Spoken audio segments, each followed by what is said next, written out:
Clip number 469۔ اس clip میں آپ سورہ توبہ کی آیت نمبر 118 سے 119 تک کی تلاوت، ترجمہ، تفسیر قرآن صراط الجنان سماعت فرمائیں گے۔ بسم اللہ الرحمن الرحیم۔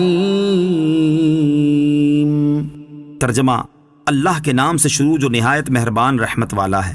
وعلى الثلاثة الذين خلفوا حتى إذا ضاقت عليهم الأرض بما رحبت وضاقت عليهم أنفسهم وظنوا أن لا ملجأ من الله إلا إليه ثم تاب عليهم ليتوبوا إن الله هو التواب الرحيم۔ ترجمہ، اور ان تین پر بھی رحمت ہوئی جن کا معاملہ موقوف کر دیا گیا تھا، یہاں تک کہ جب زمین اپنی وسعت کے باوجود ان پر تنگ ہو گئی اور وہ اپنی جانوں سے تنگ آ گئے اور انہوں نے یقین کر لیا کہ اللہ عز و جل کی ناراضگی سے بچنے کے لیے اس کے سوا کوئی پناہ نہیں، تو اللہ نے ان کی توبہ قبول فرما لی تاکہ وہ تائب رہیں۔ بے شک اللہ ہی توبہ قبول کرنے والا مہربان ہے۔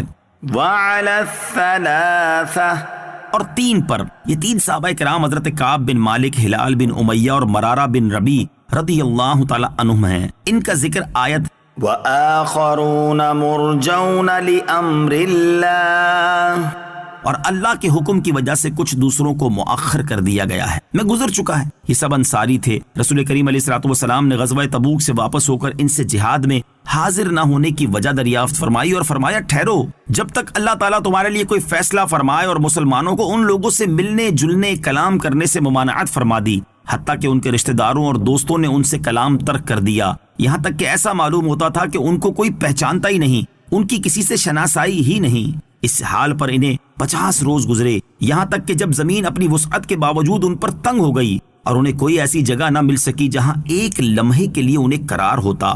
ہر وقت پریشانی اور رنج و غم، بے چینی و اضطراب میں مبتلا تھے، اور وہ رنج و غم کی شدت کی وجہ سے اپنی جانوں سے تنگ آ گئے۔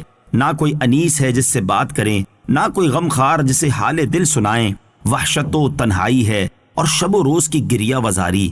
انہوں نے یقین کر لیا کہ اللہ عز و جل کی ناراضگی سے بچنے کے لیے اس کے سوا کوئی پناہ نہیں، تو اللہ تعالیٰ نے ان پر رحم فرمایا اور ان کی توبہ قبول فرما لی تاکہ آئندہ توبہ کرنے والے ہی رہیں۔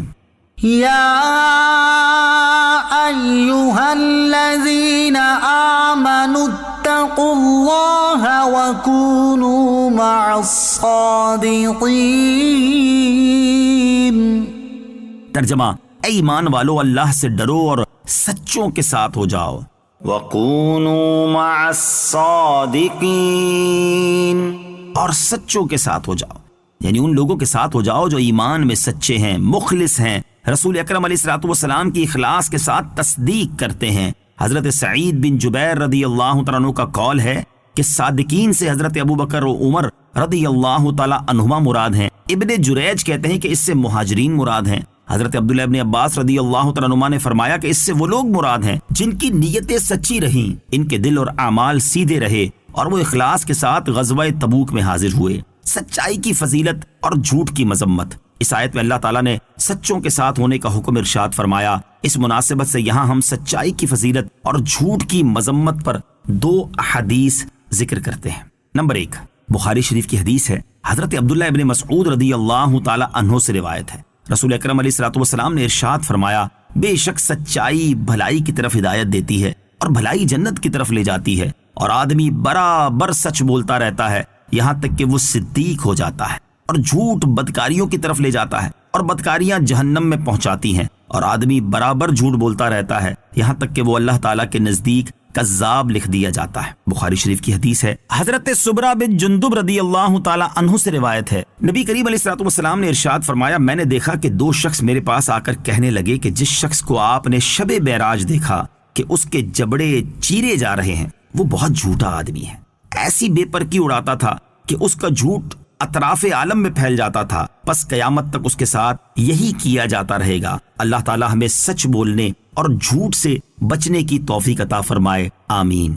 صلو علی الحبیب صلی اللہ تعالی علی محمد صلی اللہ تعالی علیہ وسلم۔ مجھے اپنی اور ساری دنیا کی لوگوں کی اصلاح کی کوشش کرنی ہے انشاءاللہ عز و جل۔